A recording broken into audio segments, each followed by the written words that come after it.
HD.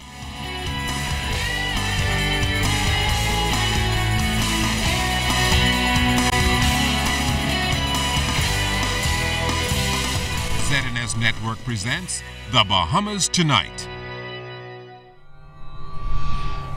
This portion of the news brought to you by BTC Every Day. It was a busy night for police here in the capital as they investigated two overnight shootings. One has left a man dead and two others nursing wounds in hospital. Good evening, everyone. I'm Keishla Adderley. And I'm Andrew Knowles. Thanks for joining us. A 36-year-old former murder accused is the country's latest homicide victim after he was shot multiple times to the upper body last night. Police say it was around 7:30 p.m. when the victim was sitting at the rear of his home on Winders Terrace when a man appeared from bushes and started firing shots at him.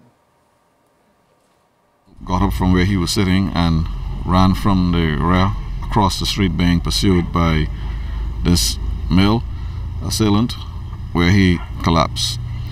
His relatives and friends, hearing the commotion, came to the outside where they saw him suffering from apparent gunshot injuries and transported him to Princess Margaret Hospital in a private vehicle. Head of the Central Detective Unit, Superintendent Paul Roll, confirmed that the victim, identified as Charles Pandy, died around 8:30 p.m. in hospital.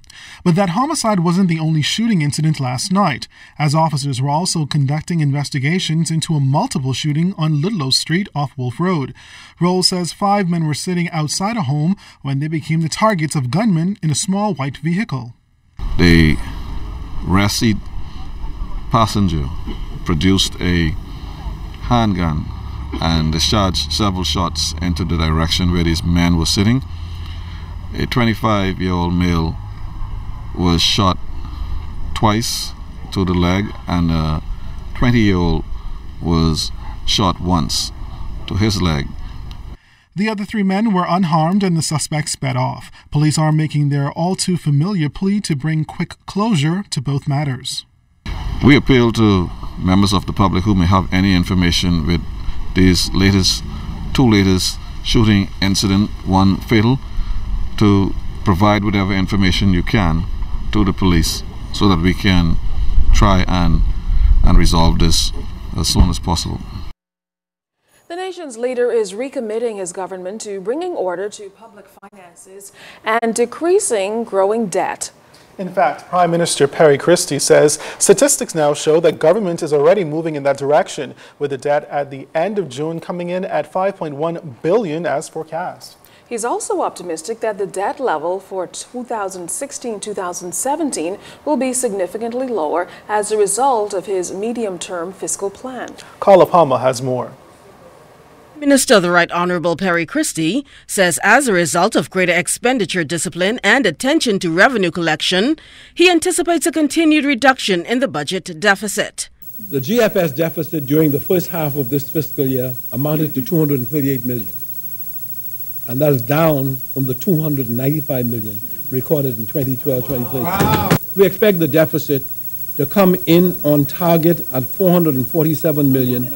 Or 447 million, or 5.2% of GDP. Prime Minister Christie describes the first 6 months of this fiscal year as relatively buoyant and largely on track. Through December, revenues have amounted to some $669 million, Mr. Speaker, up by $36 million, or 5.7%. So, through the comparable period in 2012-2013. So, over that period, we're up by $36 million. On the basis of this performance, we now expect full fiscal year recurrent revenues on the order of, Mr. Speaker, $1.480 billion, 1,480 million. That will represent, Mr. Speaker, 17.2% of GDP, up from 16.7% in 2012-2013. As for recurrent expenditure, the data for the first 6 months of the 2013-2014 fiscal year revealed that it totaled $841 million, representing 48% of the full fiscal year estimate. The Prime Minister expects recurrent expenditure to be held at $1.72 billion over the full 2013-2014 fiscal year, down slightly indicates from $1.73 billion forecasted. As for capital expenditure in the first 6 months of this fiscal year, figures amounted to $106 million, or 36% of the estimate, says Prime Minister Christie, for the entire fiscal period. We expect a pickup in this category of expenditure in the second half of this year, with a total capital expenditure coming in or on target at $295 million for the full year. That will still represent a substantial reduction relative to the size of the economy, from a high of 4.9% in the 2011-2012 budget to 3.4% this fiscal year. Prime Minister Christie says through ongoing and steadfast adherence to its fiscal targets, the government will succeed in eliminating the deficit and returning the level of government debt to more prudent and sustainable levels over time. I'm Carla Palmer for ZNS Network News.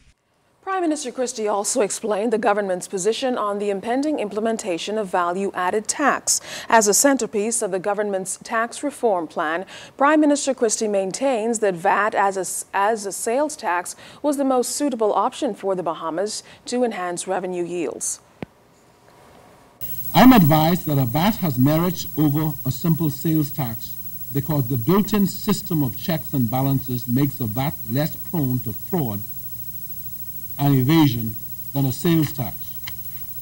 As part of a broader reform package, I am advised that the VAT combined with lower import duties and excise taxes would also lead to fairer taxation, under which the segments of society that spend a large share of their incomes on services would now pay taxes on those services. Under our current system, based primarily on customs duties, those persons have had to pay less indirect taxes on the services that they buy, while those who buy goods, for the most part, have had to bear the brunt of the tax burden. I also want to stress that the government is fully committed to mitigating the impact of VAT on the most needy in society through the financial enhancement of its various social assistance programs. This is a practice that has been adopted in other countries that have introduced the VAT, and is one that we believe is most appropriate in the Bahamian context. As the Bahamas looks for a resurge in economic growth and to rebound in new employment, the Caribbean Development Bank is also pushing to work closely with the Bahamas as it seeks to help regional countries witness new economic growth. The bank saw a booming recovery in loan approvals in 2013. Pleased with this country's economic initiatives, the CDB will be facilitating loans in the Bahamas to the tune of millions of dollars that will help with infrastructural upgrades, educational enhancement, and alternatives to the high cost of electricity. Our Betty Thompson-Moss begins a series of stories coming from the Caribbean Development Bank on its economic plans. The Caribbean Development Bank continues its quest to contribute to the economic growth in Caribbean countries like the Bahamas. And according to President of the CDB, Dr. Warren Smith, the Bahamas has been a solid rock of support to the bank, and now CDB is pushing to enhance that lending relationship. One of the areas that we want to give special focus to is your family islands. Unfortunately, I have not had the privilege of visiting these islands, but I understand that they are stunningly beautiful. But they have special needs relative to Nassau, New Providence. And we feel that with the experience we have had in small island state development, that we have some experiences and some expertise that we can bring that would be especially helpful to the development of the family islands. These will include infrastructural developments like docks in the family islands.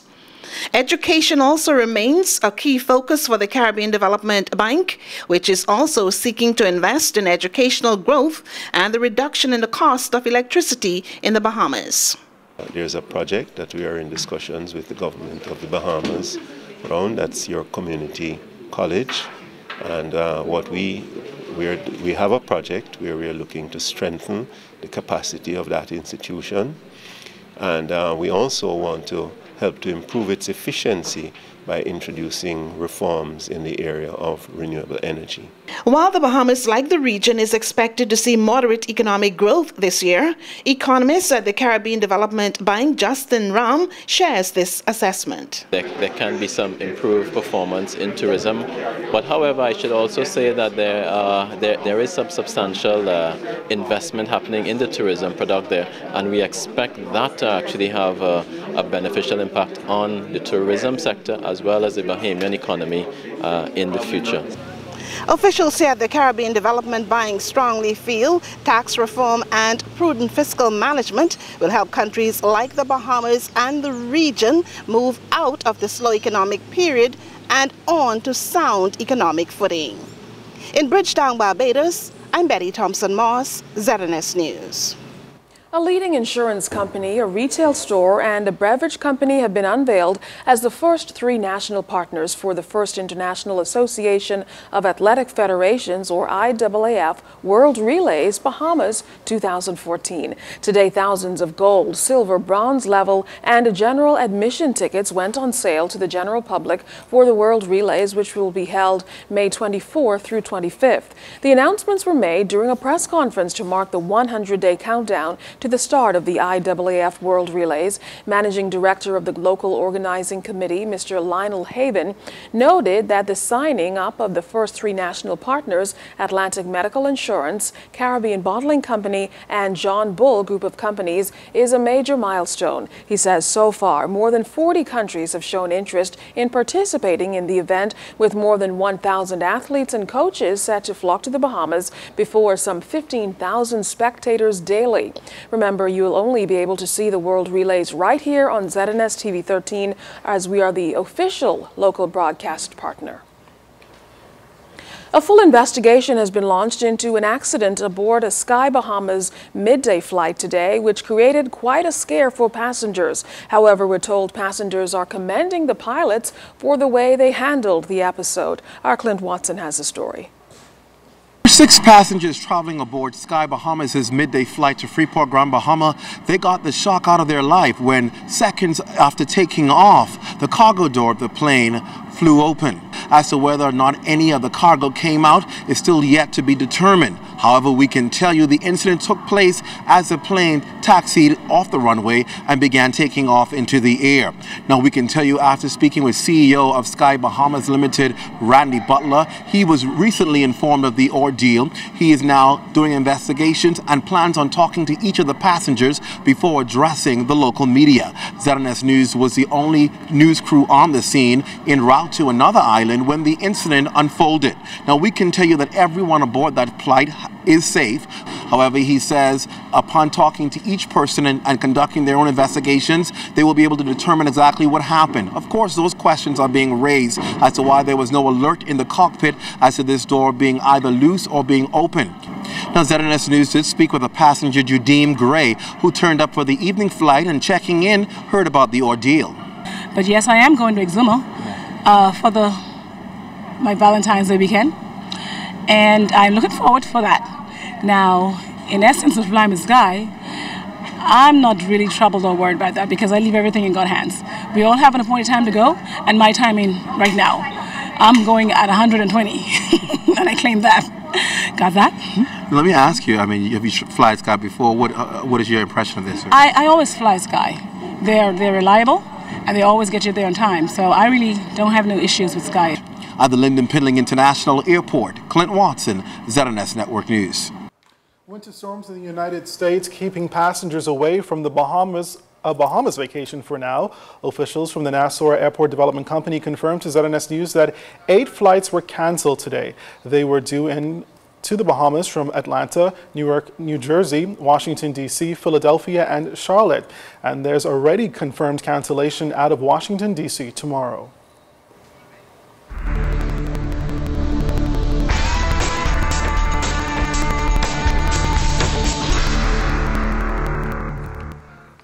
In our first look at weather, we bring you a live shot from Atlantis where outdoor activity will hamper just a bit due to some late night and early morning rains. But since then, things have returned to some degree of normalcy as that system associated with it is now just to the south of the capital and continuing to push towards the southeast. But outside of our studios just now, we have mostly cloudy skies, your temperatures 75 degrees, relative humidity still quite rich at 89%, winds west-northwest at 10 knots, your barometric pressure 1,012.6 millibars is 29.90 inches, and it is rising. But stay tuned. Temperatures around the family of islands, travel and boating forecast is still to come. Well, still to come tonight, a hospital of a different kind at Atlantis. We'll tell you about it. And stay tuned for the Watch and Win promo code. It's still to come, and some big prizes still on the Atlantis horizon. You're watching the Bahamas Tonight.